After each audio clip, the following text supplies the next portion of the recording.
Final thing from me, and I think from all of us here, if you would, and I know this is kind of just loose fantasy booking prediction, but based on all the things you've heard from your sources and just kind of eyeing the landscape and sort of knowing the way that the table's set at the moment, what do you think is the most realistic, positive outcome that the Pac can pull off moving forward? And what do you think also is the most realistic path that the Big 12 can pull off as far as all of these movements here over these, here in this near future? What do you think is the most ideal outcome that's realistic for either side?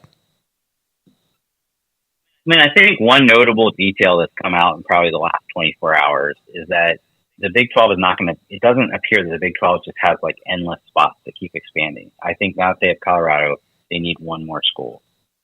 And that's good news for the Pac-12, because even if that one school is Arizona, there's not a destination for all the other schools to jump to. So, I think the best case scenario, obviously, for the Pac-12 is Arizona stays, they add 1, 2 more schools, and move on with their life. But even if Arizona leaves, as much as that seems like an absolute dire scenario, you're going to have 8 teams. You could add 2 more. You could add 4 more. The conference isn't going to vanish. It's not going to be nearly as attractive a conference as it used to be. But it's not like if you're Oregon State, who put out that ridiculous statement today that they're committed to the Pac-12 as if they have any other choice, like you don't necessarily have to worry that we're gonna have to go to the Mountain West. It's just going to be a very diminished.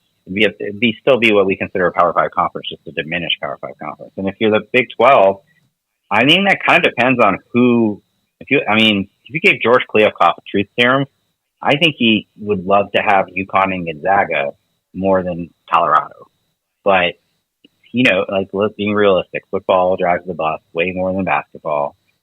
So, I think that the most, the cleanest thing for them is that Arizona does come, and you've got now 2 kind of natural geographic partners.